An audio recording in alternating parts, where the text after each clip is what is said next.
Hi, my name is Jacob Bromley, and I'm going to be talking about bipolar disorder today. So, when you think of bipolar disorder, you probably think of a lot of times we'll use slang and say, "Oh, that person's bipolar," meaning that they switch their mood really quick. Or sometimes maybe even in yourself, I'm bipolar today because you were just happy and then you're sad. But that's actually not what bipolar disorder is. Bipolar disorder is actually a clinically diagnosed disorder where they have a state of really, really, really high euphoric excitement and then quickly transfer to a state of very, very low depression where they can't get out of it.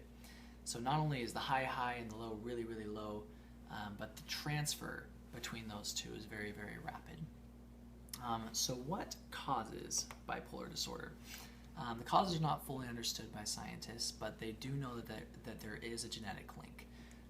There have been lots of studies done within families, particularly with twins, identical twins. There's an 85% correlation with bipolar disorder. So there's a strong link. In fact, even in my family, I was just talking to my aunt, and we have an extended family relative who has bipolar disorder, and sure enough, her mother also had it. So the link is definitely there. They also found a link with serotonin, norepinephrine, and dopamine. Of course, these are neurotransmitters, which we've studied. Serotonin affects mood, and then norepinephrine affects states of arousal, and dopamine is a reward neurotransmitter, feelings of pleasure. And so you can see how all of those things would affect our mood and our emotions.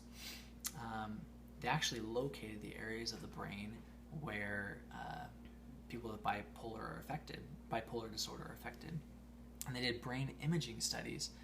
So they had people do cognitive tasks, and then they had a brain imaging machine or device on them and were able to see the particular areas that were being lit up.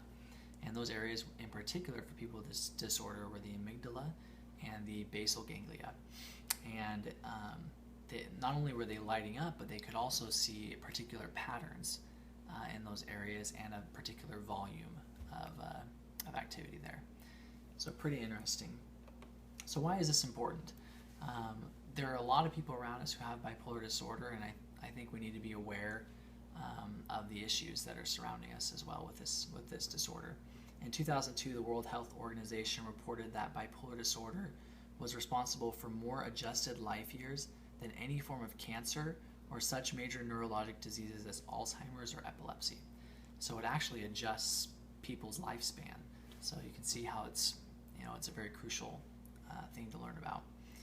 It's the sixth leading cause of disability worldwide among adults between the ages of 15 and 44, and the highest rate of suicide out of all the psychological disorders. There's actually a particular man I studied. His name's K. Redfield Jamison, and he's one of the foremost experts on the disorder.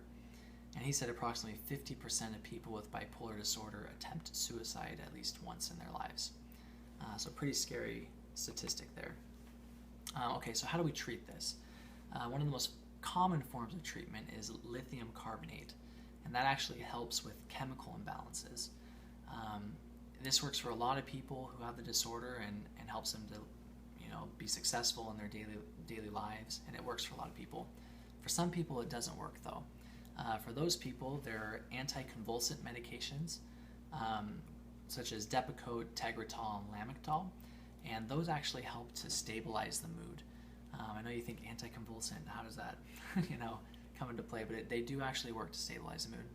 And then ECT, electroconvulsive therapy, actually sends electrical currents through the body. That affects nerve impulses.